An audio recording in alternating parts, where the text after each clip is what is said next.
வணக்கம் நேயர்களே, இது மற்றும் ஒரு பதிவு. நாச்சியார் கோயில் கல் கருடன். நாச்சியார் கோயில் கல் கருடன் மிகவும் பிரசித்தி பெற்றதாகும். சால கிராம கல்லால் உருவாக்கப்பட்ட இத்திருமேனி 5 அடி உயரம் கொண்டதாகும்.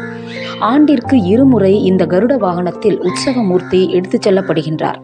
அவ்வாறு செல்லும் பொழுது அன்ன வாகனத்தில் செல்லும் தாயாரை பின்தொடர்ந்து பெருமாள் இவ்வாகனத்தில் எடுத்துச் செல்லப்படுகின்றார். கல் கருடன் பெருமாளை சுமந்து செல்லும் நிகழ்ச்சியில் ஒரு அற்புதம் உண்டு. இக்கோவிலில் மொத்தம் 5 பிரகாரங்கள் உண்டு. உட்பிரகாரத்தை சுற்றும் பொழுது கல்கருடன் வாகனம் எளிதாக இருக்கின்றது. இதனை 4 பேர் சுமந்து செல்கின்றனர். ஒவ்வொரு பிரகாரத்தை சுற்றும் பொழுதும் அதன் கனம் கூடுகின்றது.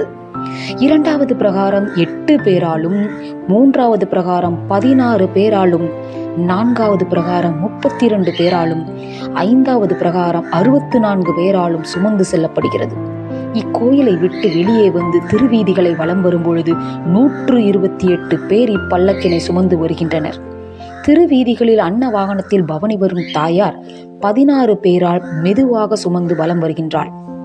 எம்பெருமான் கல்கருட வாகனத்தில் தாயாரை பின்தொடர்கின்றார்.